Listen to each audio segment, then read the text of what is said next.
जय हिंद दोस्तों, कैसे हैं आप। चैनल में पहली बार आए हैं तो सब्सक्राइब ज़रूर कर लेना। वीडियो अच्छी व हेल्पफुल लगे तो लाइक व शेयर करना भी मत भूलिएगा। कंप्यूटर एमसीक्यू, चलिए शुरू करते हैं आज की वीडियो। दोस्तों, इससे पहले लगभग 100 से अधिक क्वेश्चन हम कर चुके हैं, वीडियोस ला चुका हूं बहुत सारी। यदि आपने वो वीडियोस नहीं देखी तो चैनल में जाइए, प्लेलिस्ट में जाइए, आपको सभी की सभी वीडियोस मिल जाएगी।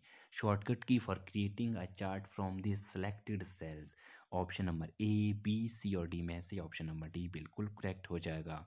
मैं आपको बता दूं, ये जो भी आपको शॉर्टकट कीज़ दिखाई दे रही है, ये है आपकी फंक्शन कीज़।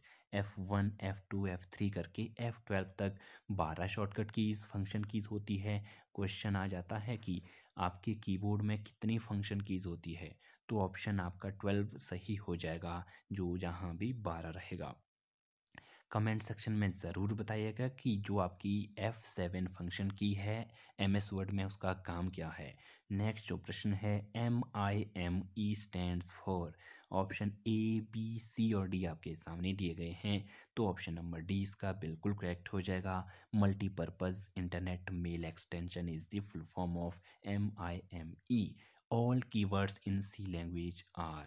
मैं आपको बता दूं दोस्तों, जो ये सी लैंग्वेज है, केस सेंसिटिव लैंग्वेज है। ध्यान से सुनिएगा, केस सेंसिटिव लैंग्वेज है आपकी सी लैंग्वेज। केस सेंसिटिव का मतलब क्या हुआ दोस्तों, कैपिटल लेटर के लिए कुछ और टर्म होगी, स्मॉल लेटर के लिए सी लैंग्वेज कुछ और ही वैल्यू असाइन करेगा, उसे कुछ अलग ही समझेगा। तो जो कीवर्ड्स है, इनकी संख्या कितनी है, कमेंट सेक्शन में ज़रूर बताइएगा। पिछली वीडियो में ही इसे बताया था मैंने कि कीवर्ड्स की संख्या सी लैंग्वेज में कितनी होती है, ठीक है, पिछली वीडियो में ही बताया था।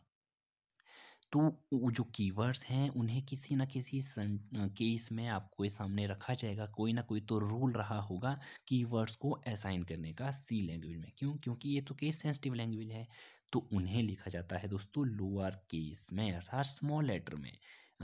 इस तरह से कैपिटल ए नहीं लिखा जाएगा, स्मॉल ए, ठीक है दोस्तों, कोई भी वेरिएबल होगा आपका।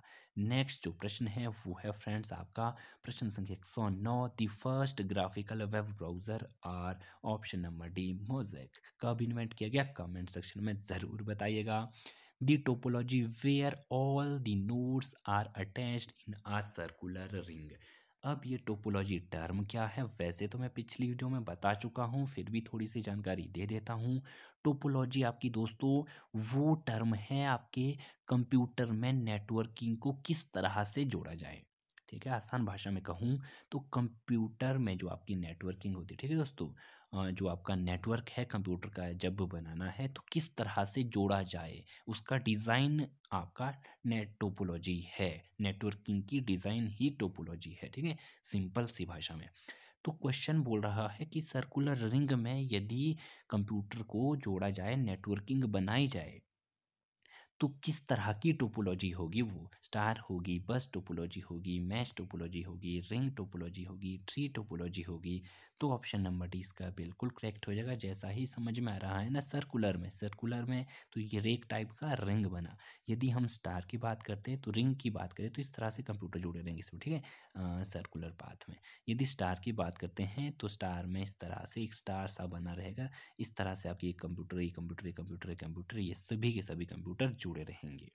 बस टोपोलॉजी आप समझ सकते हैं, पढ़ सकते हैं। यदि आपको जानना है टोपोलॉजी के बारे में तो कमेंट ज़रूर करिएगा, यहाँ से क्वेश्चन अक्सर आते हैं एग्जाम में। नेक्स्ट क्वेश्चन है दोस्तों, ऑपरेटर रिप्रेजेंट इंक्रीमेंट।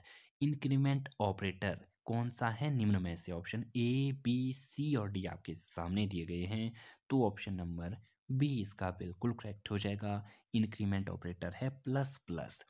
अब ये इंक्रीमेंट ऑपरेटर डिक्रीमेंट ऑपरेटर होता है, टर्म क्या है मैं आपको थोड़ी सी जानकारी दे देता हूँ, वैसे मैंने ऑपरेटर वाली वीडियो में पहले ही करा चुका हूँ। इंक्रीमेंट होता है प्री इंक्रीमेंट, पोस्ट इंक्रीमेंट, ठीक है दोस्तों, अर्थात इंक्रीमेंट लगाना। 3 है फॉर एग्जाम्पल, ठीक है दोस्तों, 3 को आपने 4 बनाना, ठीक है, तो 4 कैसे बनेगा, उसके लिए आप इस तरह का ये इंक्रीमेंट ऑपरेटर यूज़ करेंगे। या फिर 3 का 2 बनाना, उसके लिए आप ये डिक्रीमेंट ऑपरेटर यूज़ करेंगे। अब ये भी प्री होता है और पोस्ट होता है, pre increment, post increment videos में बता चुका हूँ ऑपरेटर वाली, उस वीडियो को ज़रूर देखिएगा कि प्री इंक्रीमेंट, पोस्ट इंक्रीमेंट। यहाँ से क्वेश्चन ज़रूर आता है दोस्तों एग्ज़ाम में। ऑपरेटर टर्म बहुत इंपॉर्टेंट है आपके एग्ज़ाम साइड से, जो भी आपके एग्ज़ाम होते हैं। The function scanf is used to, जो आपका फंक्शन स्कैनएफ है वो किस लिए यूज़ होता है, आपको इसका आंसर कमेंट सेक्शन में बताना नहीं है, मैं ही बता देता हूँ। Option number A, B, C और डी में से ऑप्शन नंबर बी सही हो जाएगा। Input a set of values. अब मैं आपको बता दूं, जो भी सी लैंग्वेज में फंक्शन है उनका अलग अलग काम होता है। स्कैन एफ का, प्रिंट एफ का, वॉइड का, मेन का, इस तरह से फंक्शन होते हैं। तो जो स्कैन एफ है वो क्या काम करता है, इनपुट करता है वैल्यू को। प्रिंट एफ क्या करता है, प्रिंट कराता है आपकी वैल्यूज़ को। ठीक है फ्रेंड्स, वैसे पिछली वीडियो में इसी प्रश्न को मैं दोहरा चुका हूँ, कुछ अलग तरीके से था। वहाँ मैंने क्वेश्चन क्या पूछा था, printf and scanf function are used. तो यहाँ क्वेश्चन को थोड़ा सा घुमा फिरा दिया। अक्सर पीछे एग्जाम में बहुत बार पूछा जा चुका है, ये पिछले एग्जाम से ही लिया है दोस्तों इस तरह के क्वेश्चन को मैंने। If the function returns no value then it is called. Option number A है data type function, calling function, main function, void function. इस तरह से क्वेश्चन अक्सर एग्जाम में आते रहते हैं, तो इसे बोला जाता है void function. Option number D. Choose the right statement. दोस्तों आपको बताना है option number A, B, C और डी में से कौन सा सही होगा। ये जो आपकी मैथमेटिकल ऑपरेशन है अक्सर एग्जाम में आते रहते हैं। इंटीजर मैन ये आपकी स्टार्ट हो गई, फ्लोट वैल्यू। ठीक है दोस्तों, c 3.5 and 4.5, printf percentage d c. ठीक है दोस्तों, अब मैं आपको बता दूं थोड़ी सी जानकारी। जो ये फ्लोट है ये करता क्या है, it is a data type. Data का टाइप क्या है आपकी, जो फ्लोट है वो पॉइंट वाली वैल्यू को भी उठा लेता है, उसे समझता है। ठीक है, लेकिन जो इंटीजर है वो आपकी पॉइंट के बाद की वैल्यू को नहीं पढ़ता, रीड नहीं करता। अब इसने जमा करने के लिए तो फ्लोट वैल्यू ली। ठीक है, तो जमा के लिए तो ये पॉइंट वाली वैल्यू को समझ लेगा। 3.5 प्लस 4.5 हुआ कितना, 8। ठीक है दोस्तों, क्यों, क्योंकि ये इंटीजर था। यदि यहाँ इंटीजर होता तो ये 4 3 7 ही होना था। ध्यान से सुनिएगा, 3.5 प्लस 4.5, अब इसने 8 लिखा, 8 जमा कर दिया। अब बात क्या आ गई, प्रिंट एफ की। प्रिंट एफ परसेंटेज डी, तो ये जो आपकी टर्म है परसेंटेज डी, ये आपकी किसके लिए यूज़ होती है, ये यूज़ होती है आपकी इंटीजर के लिए। तो जो प्रिंट करेगा वैल्यू वो किस में करेगा, वो आपकी इंटीजर टाइप में करेगा, अर्थात 8 के बाद पॉइंट नहीं आएंगे। ठीक है दोस्तों, 8 के बाद फ्लोट में तो पॉइंट आने थे, अभी आगे वैल्यू आनी थी। ठीक है दोस्तों, यदि ये फ्लोट ही होता, लेकिन यहाँ फ्लोट नहीं है। प्रिंट जो वैल्यू करेगा वो इंटीजर टाइप में करेगा। तो ऑप्शन नंबर डी इसका बिल्कुल सही हो जाएगा। आपकी 8 के बाद किसी भी तरह का पॉइंट नहीं आएगा, तो ऑप्शन नंबर डी करेक्ट हो जाएगा। नेक्स्ट जो प्रश्न है, choose the right statement. Integer main float, यहाँ वैल्यू फ्लोट ही ली, वही क्वेश्चन को मैंने रिपीट किया है। c is equal to 3.5 plus 4.5, 8 point. ठीक है, समथिंग जो भी होगा आगे। ठीक है, प्रिंट एफ परसेंटेज एफ, जो ये परसेंटेज एफ है ये दर्शाता है आपकी फ्लोट वैल्यू को। ठीक है, परसेंटेज टी किसे असाइन करता था, इंटीजर को, आपकी परसेंटेज एफ करेगा फ्लोट को।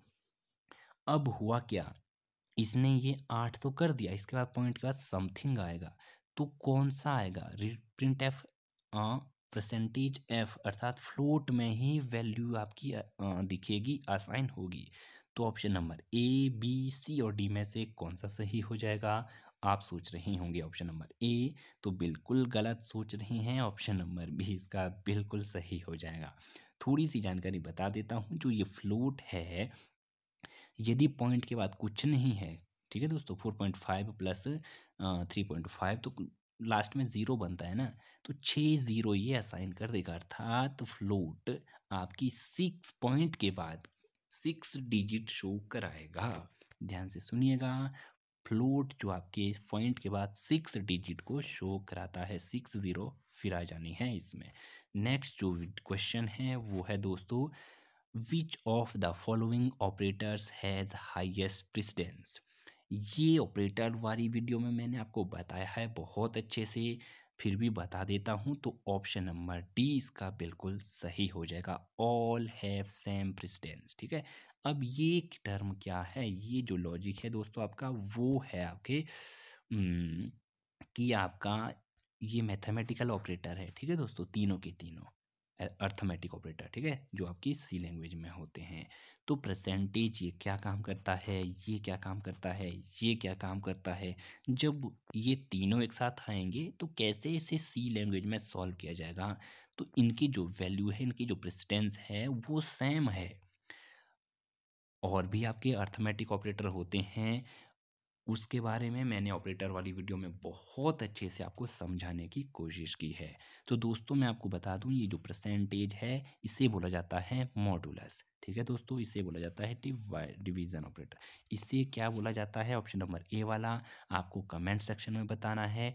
जो आपका ऑप्शन नंबर सी है, वो काम क्या करता है, मॉडुलस ऑपरेटर करता क्या है, फॉर एग्जांपल आपको डिवाइड ही करता है ये भी। ठीक है, ऑप्शन नंबर बी और सी दोनों का काम डिवाइड करना ही है, लेकिन फ़र्क इतना है, जो ये ऑप्शन नंबर सी में परसेंटेज मॉडुलस ऑपरेटर है, ये आपको वैल्यू देता है कौन सी, जो आपको शेष फल। ठीक है, 5/2, 2 2 ज़ा 4। ठीक है दोस्तों, यहाँ 2 आएगा, यहाँ 4 आएगा। अब यहाँ जो वैल्यू बचेगी वो बचेगी 1, यहाँ आपका वैल्यू है 2। ठीक है, तो जो आपका परसेंटेज मॉडुलस ऑपरेटर है वो तो वैल्यू देगा आपकी ये 1, लेकिन जो आपका ये परसेंट डिवाइड वाला ये इस तरह का सिंपली स्लैश है, वो वैल्यू आपको देगा कौन सी, ये 2। तो उम्मीद करता हूँ आज की वीडियो के जो भी प्रश्न मैंने आपको बताए बहुत अच्छे से समझ में आ गए होंगे। अगली वीडियो में ऐसे ही इंटरेस्टिंग प्रश्नों के साथ हाजिर होऊंगा, तब तक के लिए इजाज़त दीजिए। Bye bye, take